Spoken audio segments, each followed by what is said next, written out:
Una semana que ha estado cargada de muchísima información y también de datos sobre la atención de la emergencia que hemos tenido pues desde que se declaró o desde la aparición del COVID-19. Recordemos que esto comenzó allá en Wuhan, en China continental, y luego se ha extendido por el mundo y ha tocado pues el turno a El Salvador.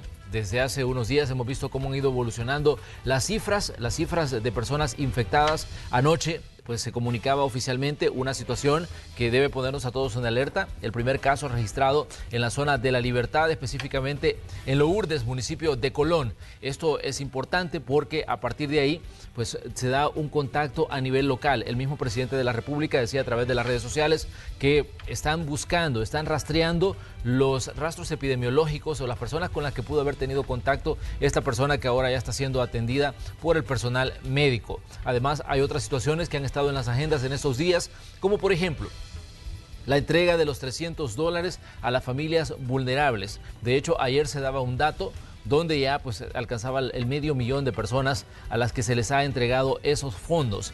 Esta mañana vamos a conversar pues con la comisionada de Operaciones y Gabinete de la Presidencia de la República para abordar diversos temas que, como decíamos, están en las agendas en estos días. Saludamos a Carolina Recinos, la comisionada de Operaciones y Gabinete. Comisionada, pues un gusto recibirla y un gusto poder conversar con usted en medio de las situaciones que están ocurriendo con la atención a esta emergencia generada por el coronavirus. Buenos días. Hola, ¿qué tal, Manuel? ¿Qué tal? ¿Cómo están todos? Gracias por invitarme. Aquí estoy con mucho gusto para poder compartir con ustedes toda esa información importante para la población y todo lo que está haciendo el gobierno del presidente Bukele. Comisionada, ¿cómo cambia la estrategia del gobierno para enfrentar la pandemia a partir de la primera aparición de este caso a nivel local? El caso de Lourdes, en la zona de Colón, en el departamento de La Libertad. De hecho, ya en el mapa aparece ya un departamento más donde se registran casos de coronavirus. Decíamos que esto lleva pues a un replanteamiento porque la mayoría de casos que se habían estado reportando son casos importados, es decir, de personas que viajaron al extranjero y que fueron llevadas a la cuarentena cuando regresaban al país, y de personas que habían tenido contacto con esas personas que venían del extranjero y que se habían contagiado de esta enfermedad. Pero ¿cómo cambia a partir de esa situación que ocurre anoche con el dato que se brindaba con el caso de Colón? Bueno, yo quiero decirles en primer lugar que desde el 16 de enero nosotros estamos trabajando, preparándonos precisamente para enfrentar esta pandemia. Nosotros sabíamos que esto iba a llegar al país y por tanto preparamos un plan que se llamó Preparación y Respuesta ante el COVID-19. En ese plan nosotros establecimos las fases y los pasos que teníamos que dar, primero para prepararnos con todo el equipo, con todas las oficinas, con el recurso humano que debíamos de tener, con la reparación incluso de las instalaciones de hospitales que hasta este momento siguen, porque tenemos que prepararnos para que en un determinado momento absolutamente todas las instalaciones de la red de hospitales y todas las instalaciones del Seguro Social puedan llegar a acoger personas que estén padeciendo del coronavirus. En ese sentido, una vez llega el coronavirus al país, se inicia entonces la fase de respuesta. Y en la fase de respuesta hay dos fases. La fase 1 era tener ese cerco epidemiológico que se estableció a través de los centros de cuarentena y que ha funcionado muy bien para el país. Esa fue la estrategia del país, ha sido reconocida y está siendo reconocida mundialmente. Y luego pues viene la fase 2, que es cuando ya venimos y lo encontramos en el territorio, lo encontramos circulando en el país. En este momento ya tenemos nosotros 6 casos locales, no 1, 6 casos locales. ¿Y eso qué quiere decir? Que el coronavirus ya anda circulando y se anda propagando en el territorio, y por eso entonces es que se están haciendo todos los tamizajes diariamente. Nosotros tenemos una cantidad altísima de pruebas realizadas y ahí es donde se encuentra. En este momento se ha atendido todo un operativo para recoger todos los contactos y toda, digamos, toda esa red de amigos, de familiares y de personas que pudieron haber tenido contacto con esta nueva persona que hemos encontrado en Lourdes. Por eso es importante que la gente entienda que no solo se trata de que yo tengo contacto con alguien que esté enfermo, sino cuánto yo circulo, porque en los zapatos, en la ropa, en todo, yo puedo transportar el virus y llevarlo a la casa. Entonces nosotros en el gobierno, con el Gabinete de Salud ampliado, con el MinSal a la cabeza, hemos entonces establecido estas fases. Hemos iniciado entonces, y eso lo tenemos que iniciar con todos, absolutamente con todos los sectores, con toda la población, con todos los salvadoreños y las salvadoreñas que quieren que en este país la curva de contagio no sea tan alta y tan desastrosa, no solo como era en Italia, no solo como era en España, sino como ya es en América Latina, como es ahí en Estados Unidos. Con todos tenemos que iniciar entonces esta fase 2. La fase 2 implica buscar absolutamente hasta en el último lugar del país cualquier situación, cualquier persona que esté padeciendo de coronavirus para aislarla y para poder entonces trabajar de cara a que todos estos contactos queden aislados y que podamos tempranamente nosotros superar el coronavirus. Pero en el caso del primer caso que vimos allá en la zona de Metapán, en la zona que surgió cuando se dio el anuncio de que había un caso de coronavirus en El Salvador, se montó un cerco sanitario. En el caso de Colón, ¿qué se está haciendo ahí? Lo mismo, lo que pasa es que la enfermedad va evolucionando. Nosotros, recuérdense, ahora estamos en cuarentena. En este momento no deberían de estar circulando más que aquellos vehículos de carga o aquellas personas que están específicamente aprobadas en los decretos emitidos y en las resoluciones del Ministerio de Salud. Por lo tanto, los cercos ahorita ya están tendidos en todo el país. Si la población acata, si la población entiende que quedarnos en la casa, que quedarse en la casa, aquellos que pueden hacerlo, porque nosotros estamos trabajando para ustedes y no podemos quedarnos todos los días en la casa, pero ustedes que pueden, quédense en la casa. Y ahí están los cercos que están tendidos, porque ahora es mucho más fácil llegar a donde están las personas que han sido, digamos, nexos, contactos, las que han tenido relación, que antes cuando había una circulación activa de vehículos y personas. Estamos a las puertas, comisionada, de un endurecimiento de las medidas que restringen la movilidad, porque vimos que de pronto esta semana, a partir de diversas situaciones que ocurrieron, como que se dio una relajación en cuanto a la cuarentena y vimos mucho más personas en la calle, vimos una cantidad más grande de vehículos circulando, pero a partir de estas últimas horas hemos visto incluso también un incremento de controles de la policía y de los retenes en los que se verifica las justificaciones que las personas tienen para andar circulando. Pero ustedes desde el gabinete, ¿cómo manejan esta situación? Estamos a las puertas de un endurecimiento de las restricciones a la movilidad, partiendo de lo que está ocurriendo con la evolución en el número de casos. Creo que el presidente Bukele ha sido un líder en el mundo que se ha anticipado a las situaciones respecto al coronavirus. En este caso, él ha ido tomando las medidas mucho más audaces, mucho más avanzadas, que por cierto han sido criticadas en su momento y que incluso todavía hay personas que gastan tiempo criticando las medidas que hasta este momento tienen al país en una situación de menos contagio hacia el interior de la mayoría del país. Entonces, endurecer las medidas siempre va a ser una alternativa de cara a poder proteger al país. Eso lo va a ir tomando nuestro presidente. Creo que él ha ido valientemente tomando esos pasos, sin importar si hay sectores muy reducidos, muy pequeñitos, que puedan o no estar de acuerdo. Si es necesario y él lo considera, estoy segura que lo va a hacer. Pero en este momento ya las medidas están endurecidas.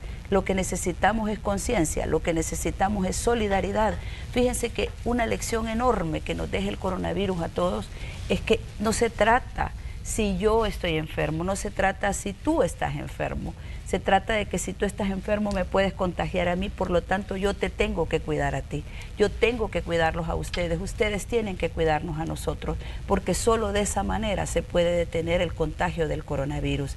Entonces, cuando la gente innecesariamente anda circulando, cuando cree que es a la policía que está burlando, cuando cree que es al presidente o a los miembros del gabinete a quien le está jugando la vuelta, no se equivoquen, no es así. A quien le está llevando posiblemente la muerte es a su casa.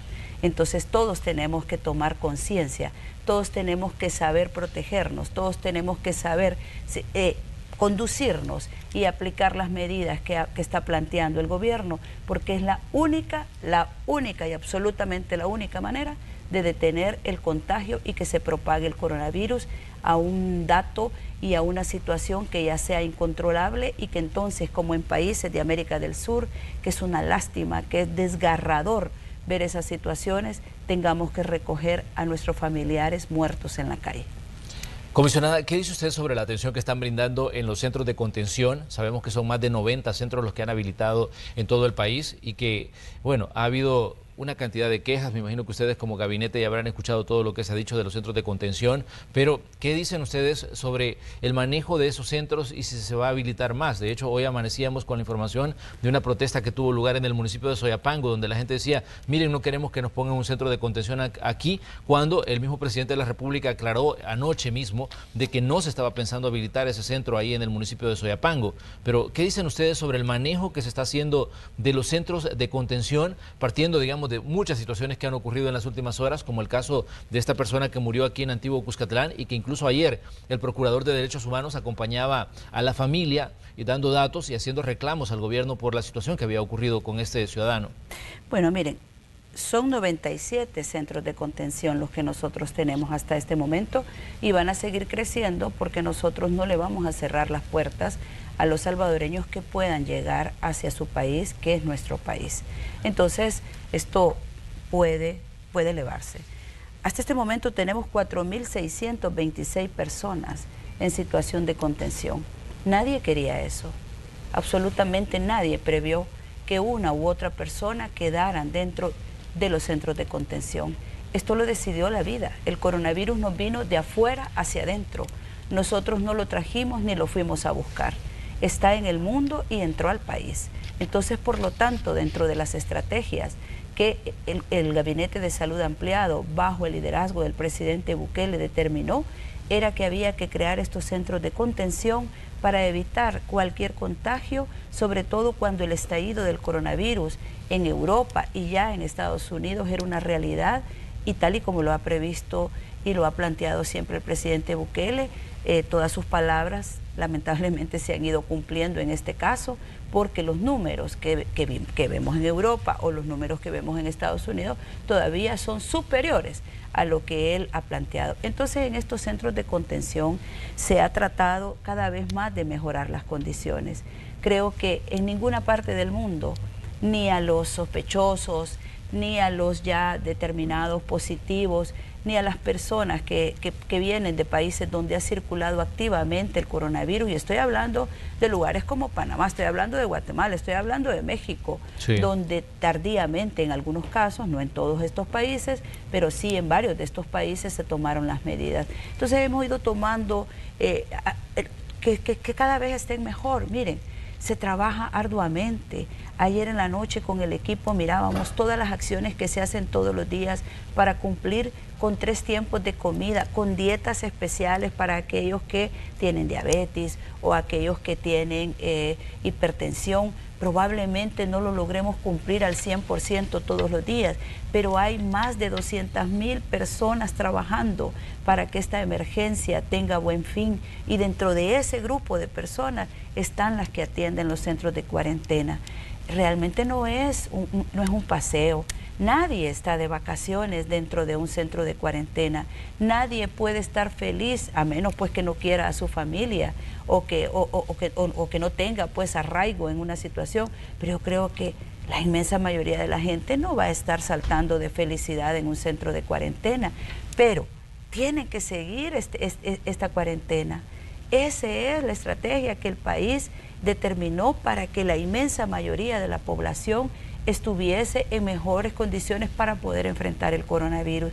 Tienen que seguir los lineamientos de los médicos. Ahí no es un hospital que cada 15 minutos va a llegar un médico. Ahí llega en determinado horario el médico a poderlos observar, y están una cantidad de doctores, de doctoras, de enfermeras que son nuestra primera línea de contención al coronavirus. Hombres y mujeres que están cansados, que están haciendo turnos extensos pues para poderlos curar. Pero nosotros no quisiéramos realmente que el país, un país que nosotros lo estábamos dibujando de colores, que lo estábamos dibujando sobre el desastre que nos habían heredado las administraciones anteriores y que lo llevábamos enrumbado hacia el crecimiento económico. ¿Quién hubiese querido esto? El coronavirus nos vino de afuera hacia adentro y tenemos que reaccionar realmente en consecuencia a proteger a la inmensa mayoría de la gente. Comisionada, en el caso de ayer, Ya nuestro ministro de Salud personalmente dio el pésame a los dolientes. Es increíble, es terrible, pues. Nadie quiere perder un padre, nadie quiere perder un esposo, nadie quiere perder un hijo, un hermano, un amigo entrañable. Absolutamente nosotros no queremos que muera ningún salvadoreño, pero ya el comunicado del caso de él ya está, las autoridades están cerca de la familia y creo que lo mejor que podemos hacer nosotros es guardar silencio por respeto a la privacidad de cada una de estas personas, por respeto al dolor de la familia y por respeto también a los esfuerzos que cada uno de nosotros está haciendo para que la inmensa mayoría del pueblo salvadoreño esté tranquila. En la conferencia que veíamos ayer estaba el Procurador de Derechos Humanos, Apolonio Tovar, y también a esto se sumaban otras reacciones que habían de diferentes sectores y calificaban el caso como una negligencia médica y un abandono gubernamental. Ustedes como Ejecutivo, ¿cómo reaccionan a todo esto? Porque definitivamente es un caso que ha llamado la atención a nivel no solo local, sino incluso a nivel internacional. Miren, el coronavirus es terrible y yo creo que en este caso no aplica porque ya la enfermedad, pues digamos, o los padecimientos por los cuales sucedió esto están en el comunicado gubernamental. Yo quiero decirle a la familia nuevamente nuestro pésame.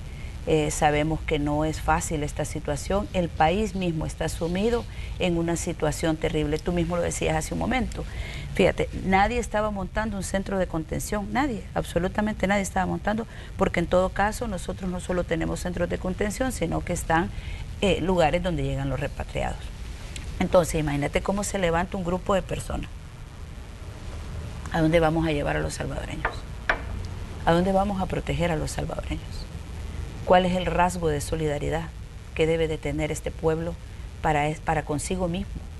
Porque cuando nosotros actuamos de esta manera, cuando nosotros nos abocamos a las redes, a poner cosas negativas, cuando en este momento se está poniendo en tela de juicio sin siquiera haber empezado la curva real de crecimiento del coronavirus, entonces no es necesario el coronavirus, nos destrozamos entre nosotros mismos. Yo creo que hay que tomar conciencia.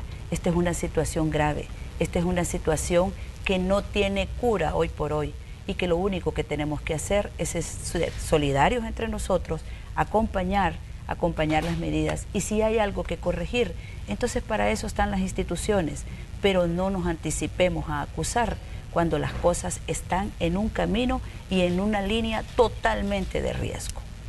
Comisionada, hay otros elementos importantes que me gustaría que usted nos diera su opinión. La Asamblea Legislativa aprobó en la última sesión plenaria una serie de decretos relacionados con el tema de la emergencia. Entre estos, que se crearan las condiciones para darle entrada a muchos salvadoreños que han quedado varados en diferentes países. El presidente de la República decía ayer también de que no se puede estar, digamos, actuando con base en decretos que todavía no han sido sancionados por la presidencia. ¿Qué dicen ustedes? Porque incluso los diputados cuestionaban, que decían de que se estaba poniendo como en un congelador el trabajo que ellos estaban haciendo y el aporte que pretendían dar a la emergencia. ¿Qué dicen ustedes desde el Ejecutivo, considerando, digamos, que ustedes parte de las personas que maneja y coordina el gabinete de gobierno? ¿Qué dicen sobre lo que está pasando con este tema de los decretos aprobados en la última sesión plenaria? Bueno, yo quiero decirles que sentarse y empezar a estructurar documentos es mucho más fácil que gobernar y enfrentar así de cerca y tomar el toro por los cuernos y en este caso caminar y tratar de resolver el tema del coronavirus. Yo me quedo con las palabras del presidente Nayib Bukele. Mientras él no sancione esos decretos no son ley. Nosotros tenemos ya todo un marco regulatorio que ha costado mucho, por cierto, horas de desvelo, horas y horas de poder hacer entender al grupo que tiene la llave ahí para poder tener los votos en la Asamblea Legislativa que había que tomar medidas. Realmente las medidas están tomadas por iniciativa del presidente. Y mientras estos decretos, por muy bien estructurados que parezcan, ¿verdad?, podrían ser dulcitos que al abrirlos no sean dulces, sino que tengan otro sabor. Entonces nosotros nos vamos a guiar por lo que el presidente Bukele ha determinado. Ahí están los decretos, ahí están las medidas del presidente y hasta este momento no lo reconoce solo el país, porque lo reconoce la inmensa mayoría del país. Es un pequeño grupo el que está constantemente atacando y eso, pues, si lo comparas con la inmensa mayoría de la población, pues yo diría, vamos bien. Pero en este caso, las medidas del presidente han sido avaladas y son reconocidas mundialmente. Entre los decretos aprobados estaba un recomendable para que se pidiera la reorientación de de la donación que iba a hacer China de un estadio y decían que se reorientara a la emergencia. ¿Se puede hacer esto, comisionado?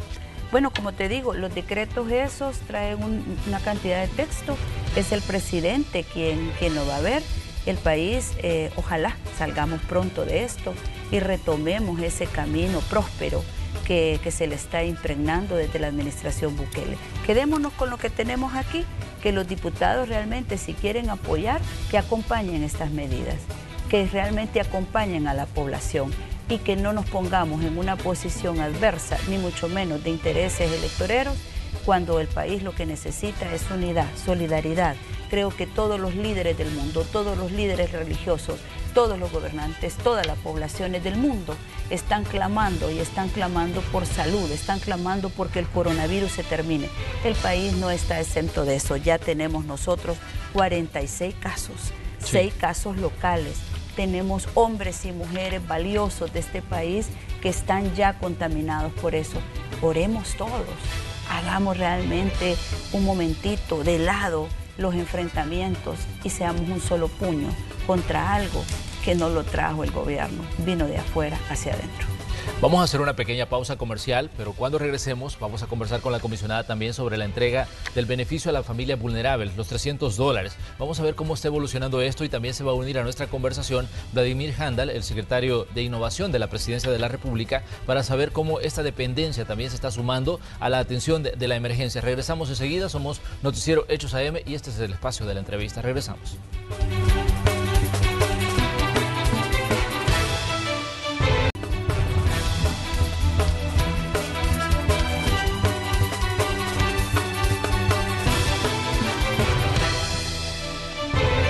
Son las 6 de la mañana con 54 minutos, estamos en el espacio de la entrevista de Hechos AM. A nuestra conversación, que comenzamos con la secretaria de Operaciones y Gabinete del Gobierno, se suma hoy Vladimir Handal, él es el secretario de Innovación de la Presidencia de la República. Vladimir, un gusto que nos acompañe y que pueda integrarse a esta charla que tenemos esta mañana aquí en Hechos AM. Gracias, buenos días. Bueno, estamos trabajando mucho en que la operación del subsidio llegue a todos los salvadoreños de la manera rápida, que llegue pronta y además a que llegue a los beneficiados, que podamos incorporar beneficiados nuevos lo más pronto posible en base a los reclamos que estamos recibiendo por los diferentes canales. ¿Ustedes han sido los encargados de manejar el nuevo call center que se ha habilitado, el 929? ¿Como Secretaría de Innovación? Se está manejando entre varias instituciones, la CIGET, la comisionada, nosotros, porque son muchas áreas las que interactúan. Sin embargo, nosotros tenemos como siempre la parte técnica de fondo. El call center tiene más de 1000 operaciones, más de 1000 operadores, funcionando. Son 1500, si no me equivoco, en las horas pico. El número, como siempre lo vamos a repetir, es el 929, es un número gratis, es un número que se puede llamar de cualquier compañía de telefonía celular, se puede llamar de cualquier línea fija, puede pedir, si no tiene teléfono puede pedir un teléfono prestado porque no va a cobrar, no es necesario tener saldo. Y estamos recibiendo, yo creo que más de 150,000 llamadas diarias. Sí. Donde se está atendiendo, bueno, las dudas de la población, uno para saber si están siendo beneficiados o no para el subsidio, la otra es ver, la gente puede consultar todos los dudas de su familia en la misma llamada, no necesita hacer varias llamadas, y si no resultó beneficiado, si no está en la lista por el momento, entonces ahí puede poner su reclamo, su queja en el mismo call center, y luego esos casos se evalúan. Y estos casos empezarán a aparecer en algún momento en la página web, se les va a contactar vía llamada para decirle cuál es el resultado de la evaluación. Exactamente, el teléfono es el 929, les recordamos que está activo desde las 7 de la mañana hasta la 1 de la mañana, según el reporte que daba el mismo presidente de la República. Así es, esos son los horarios de atención y lo que tiene es que tiene una peculiaridad y es que para poder llamar, como somos muchos los que estamos intentando llamar y los que queremos tener información, está seccionada la parte de las llamadas. Entonces, si los DUIs terminan en 0, en 1 y en 2, se puede llamar los días lunes y martes. Si terminan en 3, 4 y 5, los miércoles y los jueves. 6 y 7, viernes y sábado. Y 8 y 9, los domingos. Entonces, eso es importante para que podamos atenderlos a todos, para que todos puedan tener la información, para que todos puedan ser atendidos como se les merece. Debemos de respetar el orden, porque si no es prácticamente imposible. El problema es que los call centers tenemos una limitación de espacio entre operadores y entonces no podíamos ocupar todas las posiciones. Entonces tenemos que seccionar para poder atender de la manera correcta. Exactamente. Bueno, les recordamos que este teléfono está habilitado desde las 7 de la mañana hasta la 1 de la mañana. Me imagino que van a estar atendiendo de lunes a domingo. Lunes a domingo, por más de un mes, a partir de ahora. Hasta que se termine toda esta situación de la entrega del bono. Comisionada, ya que estamos hablando del bono, ayer usted daba una cifra. ¿Ha variado esa cifra de las personas beneficiadas con este dinero que ha estado entregando el gobierno? Bueno, el presidente ordenó que aproximadamente a 1.5 millones de familias salvadoreñas y estableció criterios específicos para ellos, el consumo de energía, algunas condiciones socioeconómicas, se les entregara este bono de $300 en este mes, precisamente para que la gente cumpla la cuarentena, precisamente para esos impactos directos que trae la cuarentena y que obliga pues a quedarse en casa en virtud de no propagar el coronavirus. Hasta el día de ayer en la noche nosotros tenemos una actualización de datos, se lo hemos entregado a más de 500,000 de personas y ya entregamos 151.6 millones, o sea, es una cantidad importante, 151.6 millones entregados ya en transferencias de $300 para cada familia.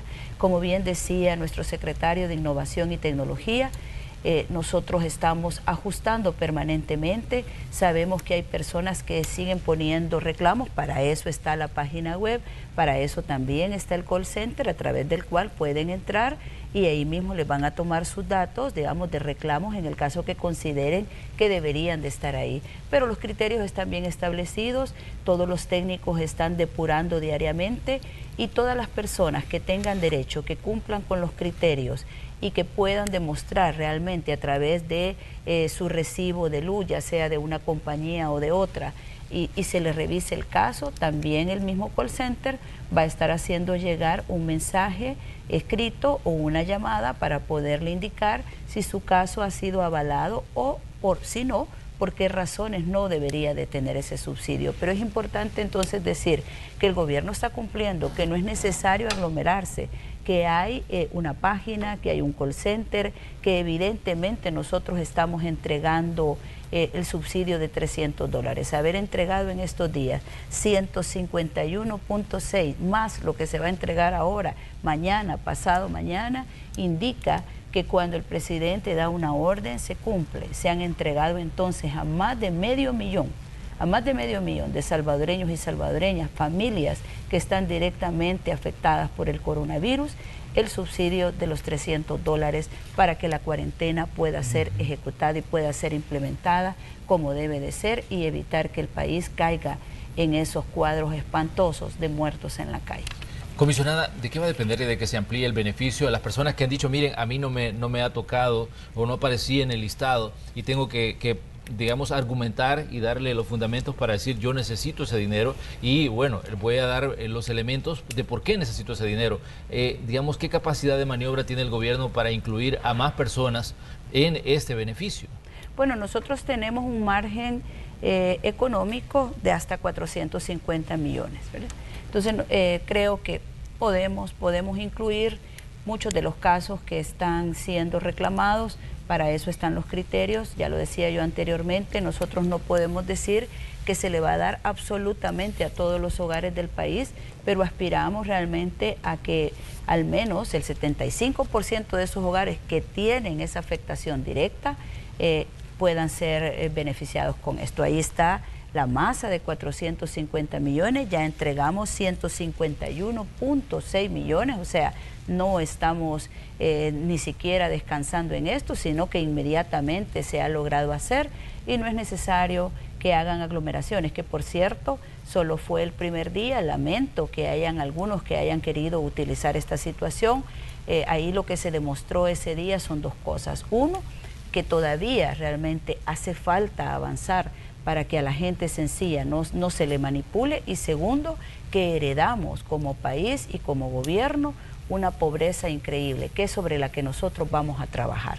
Entonces, ahí está la plata, los criterios, todos los que cumplan los criterios, absolutamente todas las familias que cumplan los criterios van a ser beneficiadas con los $300. Vladimir, ¿qué tengo que tener si yo soy de las personas que no soy beneficiada y tengo que llamar al call center para dar los argumentos? ¿Qué es lo que le preguntan o qué información debo tener a la mano a la hora de que voy a argumentar de por qué necesito esos $300 y hacer la justificación a través de los operadores? No es una argumentación en sí, porque no es eso los criterios que se están evaluando. Los criterios no son subjetivos, sino que más bien son objetivos, son exclusivamente técnicos. Entonces la gente lo único que tiene que tener es un número de DUI y el recibo de energía eléctrica y brindarnos el número de NIC o de NIS, que así se llama, depende de la compañía que lo tenga. Claro que puede dar una observación, puede emitir sus comentarios, puede decir que es una persona que trabaja en maquila, que es taxista, que trabajaba en servicios, que tenía un salón de belleza, etcétera, y todo eso es lo que se revisa. Sin embargo, el recibo de luz y el número de DUI es el que nos da a nosotros la pauta para poder habilitar o no habilitar la parte de esta. Como bien decía la comisionada, el 75% de la población, de las familias salvadoreñas, es la que se va a ver beneficiada. Entonces realmente no es necesario armar un gran proceso, sino que más bien la idea es que toda la gente, o la mayoría de la gente que sabemos que se ha visto afectada, salga beneficiada directamente con el bono de los $300. La colita de desembolsos que tenemos, como bien decía la comisionada, era de $450 millones. Ya está disponible, y lo único que nosotros estamos haciendo es procesando la información y habilitando los pagos. En ese caso, más de 60.000 salvadoreños son los que son habilitados diariamente para salir a realizar el cobro de los subsidios en las diferentes agencias bancarias y agencias del sistema Fede Crédito. Y estamos cumpliendo la meta súper bien. Sí, o sea, yo creo que estamos llevando la meta de entrega de dinero de forma adecuada, ordenada. No es necesario llegar de madrugada, no es necesario aglomerarse en los ENADES. Los ENADES no están pagando, los ENADES no están tomando reclamos. Los reclamos se están tomando vía telefónica y vía página web, y esa es una aclaración importante que hay que hacerle a la gente. Cuando ustedes reciben la información de las personas que dicen yo no he sido beneficiado, ¿a dónde va esa información? ¿Se la pasan a quién? Esa información viaja al Ministerio de Economía, a la Secretaría de Innovación, al Ministerio de Hacienda, y luego se empiezan a aplicar los diferentes filtros que se definieron en el decreto para ser beneficiario de este bono. Una vez se aplican los filtros, entonces la información regresa a la Secretaría de Innovación y se actualiza la base de datos. Comisionada, en la Asamblea Legislativa ha habido algunas fracciones que dicen el gobierno debería pagar durante 3 meses este beneficio a las familias afectadas. Pero ¿qué dicen ustedes como ejecutivo? Porque obviamente sabemos que una cosa es lo que dice la parte política y otra cosa es lo que dicen los números, ¿no?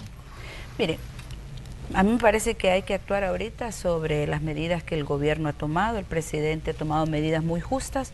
No solo estamos hablando en este caso de los $300 que se le va a entregar a las familias directamente afectadas, sino que se ha promovido y se tiene que hacer cumplir que no se paguen durante 3 meses los servicios de agua potable, de electricidad, de cable, de telefonía, de internet, los créditos hipotecarios. O sea, esto es para todos, no solo para los que podrían ser determinados como beneficiarios de los $300. Así que dejemos que esto camine, veamos cómo progresa, digamos, el tema de la pandemia, y que el presidente, de forma responsable, que es el que lleva el timón del Ejecutivo, pueda tomar las medidas siguientes que pudieran ser objeto de beneficio para la población. Lo que en la Asamblea Legislativa están discutiendo, nosotros lo que estamos es trabajando, ¿verdad?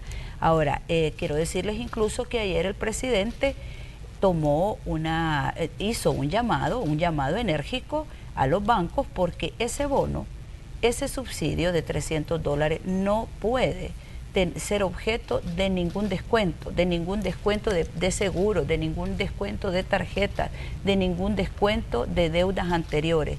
Los $300 tienen que ser entregados líquidos, y así fue reconocido posteriormente, alrededor de las 7 de la noche, por Avanza y por bancos específicos. Entonces, la gente debe de tener confianza en que el presidente está tomando las medidas adecuadas, y que además no solo está dictando medidas, sino que está constantemente revisando que estas medidas lleguen tal cual están consideradas, para que la población de manera más tranquila pueda quedarse en su casa, y que juntos podamos evitar que el coronavirus nos haga un daño irreparable.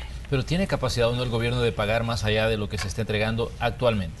Bueno, el gobierno trabaja, el gobierno no está de brazos cruzados. Yo no puedo adelantarme al futuro porque esas son medidas que el presidente va a tomar. En todo caso, lo que sí les puedo decir es que este gobierno está trabajando 24/7 para obtener recursos, para obtener medidas, para ver más allá, no solo quedarnos en el tema de los 300 y en el tema de la dispensa de pago de algunos servicios. Ya estamos trabajando a través de un equipo que está liderado por el secretario privado, con 5 carteras del Estado, donde además se van a involucrar otros temas para que inmediatamente el coronavirus nos permita entrar en una dinámica diferente, podamos trabajar en turismo, en agricultura, con las pequeñas, con CONAMIPE, trabajar en salud, trabajar en todo lo que es obras públicas. Realmente nosotros estamos trabajando para ustedes y deben de tener la confianza que cada cosa que vaya siendo necesaria, el presidente lo va a analizar y si las condiciones lo permiten, él lo va a determinar y va a decir cómo lo tenemos que hacer. Comisionada, en las semanas anteriores o en los días anteriores se dio también una discusión respecto a quién iba a pagar a las personas que están en cuarentena. Hay muchas empresas que tienen paralizadas sus actividades y es ahí donde surgió un debate en torno a que si se debía pagar o debía pagar el seguro social o los empresarios los salarios de las personas que están en cuarentena. Ayer iba a haber una discusión de este tema, los funcionarios del gobierno mandaron una disculpa a la Asamblea Legislativa, pero me gustaría que nos dijeran, digamos, qué es lo que está pasando con este tema, porque también hay pues muchas dudas respecto a esta situación. Yo creo que no hay muchas dudas, porque los decretos han sido claros, tanto el gobierno ha dicho qué es lo que tienen que hacer y en este caso las empresas tienen que ser solidarias y además tienen que ser responsables. En este momento no hay que estar pensando en el dinero, hay que estar pensando en la vida. Y si nuestros funcionarios no llegaron ayer, no es porque no les interese el tema, sino porque es increíble que en medio de la pandemia, cuando nuestros funcionarios están trabajando en el terreno, cuando todos estamos abocados a detener la pandemia, se estén llamando cantidades de funcionarios a la Asamblea Legislativa para discutir algo que ya está escrito. No pueden tirarle al Seguro Social toda la responsabilidad. El Seguro Social por ley tiene que cumplir algo, pero los empresarios y los que tienen a su cargo las planillas también deben de asumir responsabilidades. Creo que ese mensaje el presidente ya lo dejó claro, yo solamente lo estoy reiterando aquí en este momento.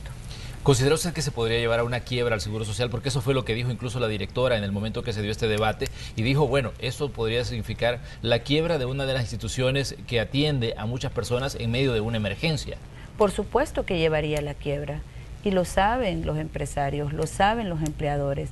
Y también nosotros sabemos que es difícil estar aportando en este momento, pero lo está haciendo el gobierno, lo está haciendo una cantidad de empresas que están mandando incluso sus donaciones en medio de esta crisis, en medio de haber detenido sus operaciones, están mandando cantidad de donaciones a los centros de contención como una forma solidaria para que esa situación sea más llevadera.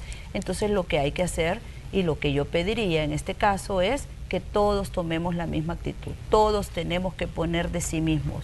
Nadie puede estar pensando y haciendo cálculos en lo que va a perder, porque en ese momento que está haciendo cálculos probablemente lo que está trayendo hacia sí mismo es un hecho irreparable. Aquí lo que hay que defender es la vida. No nos quebremos las instituciones del Estado, seamos solidarios todos. Y el presidente ya lo dijo, el Seguro Social no puede asumir las pretensiones que tiene la Asamblea Legislativa o que tienen algunos empresarios privados.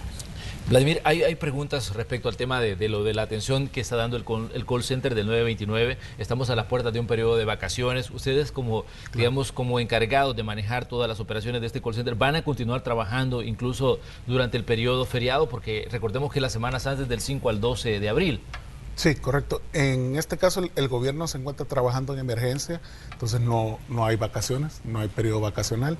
La mayoría de empleados públicos también se encuentran, de las partes administrativas, se encuentran en cuarentena domiciliaria en sus casas. Los demás estamos trabajando en nuestras instituciones en lo que nos compete.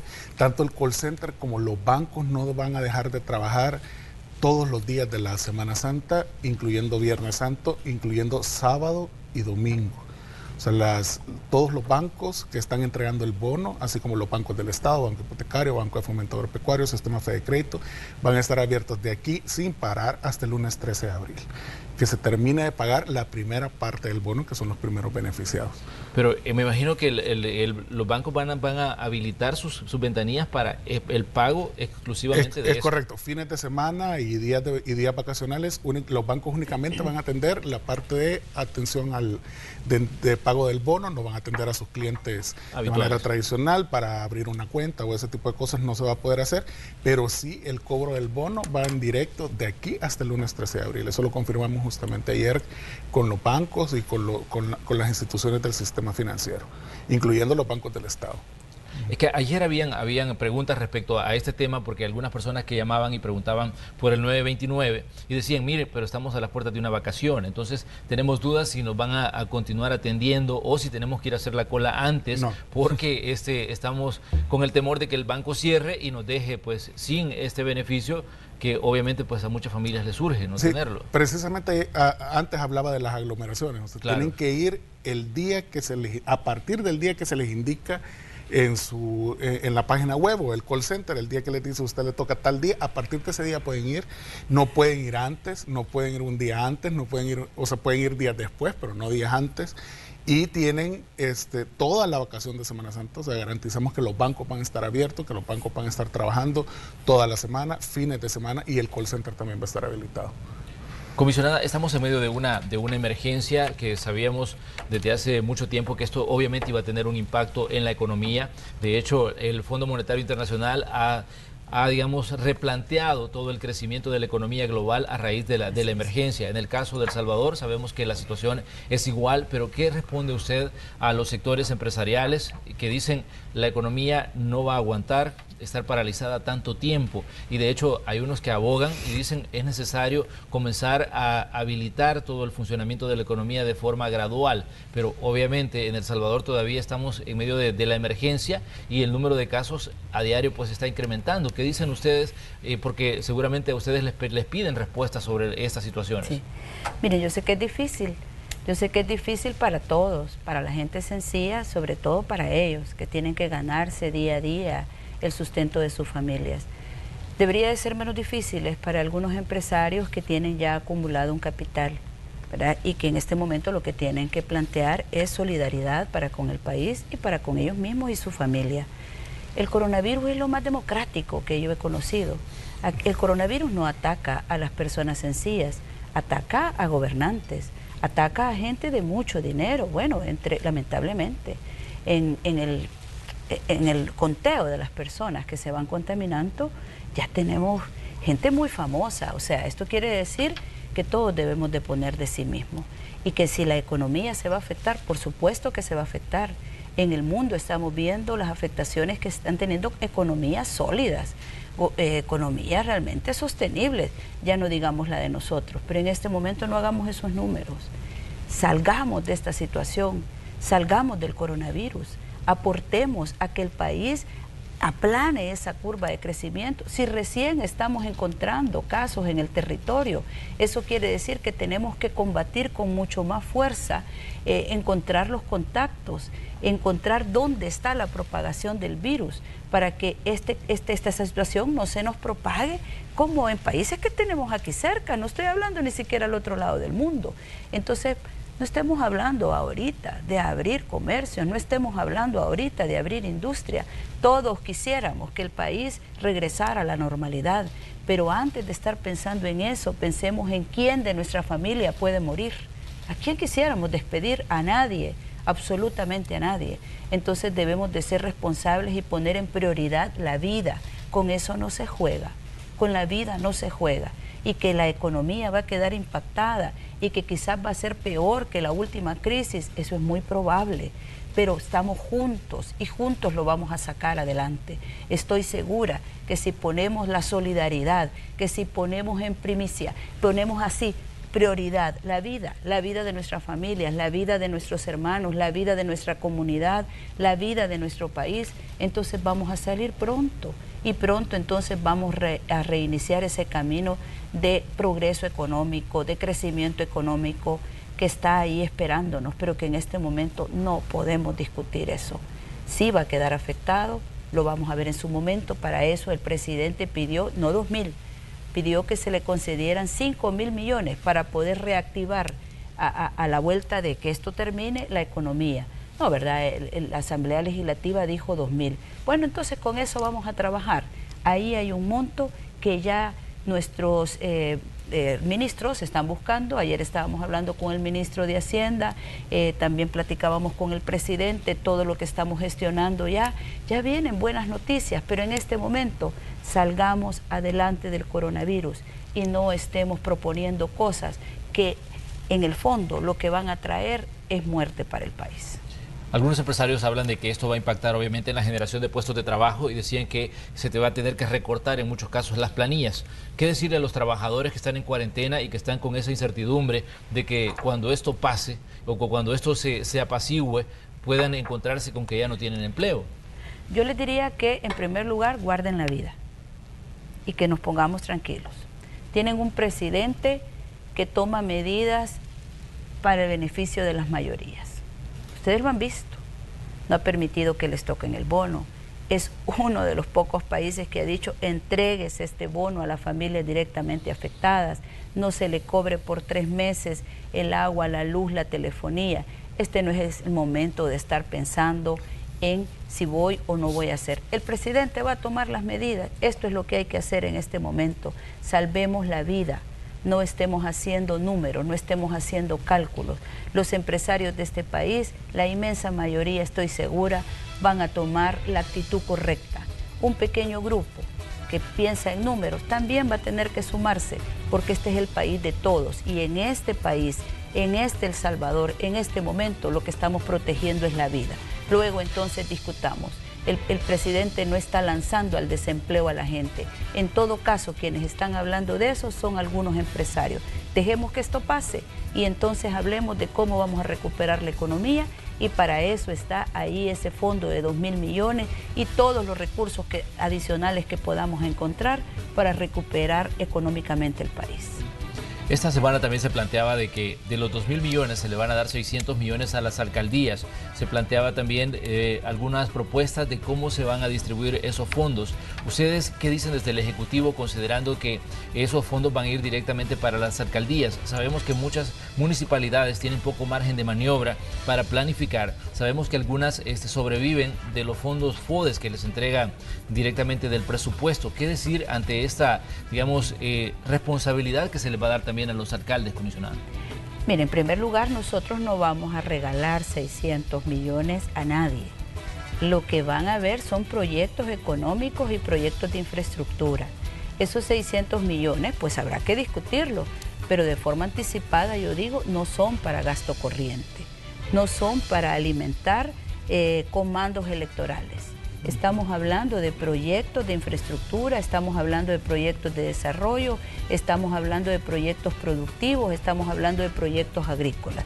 Todo eso se va a discutir en este comité y así debe de ser, porque cada centavo de esos 2.000 millones debe de ser aplicado para reactivar la economía y para reactivar la calidad de vida de la familia de los salvadoreños.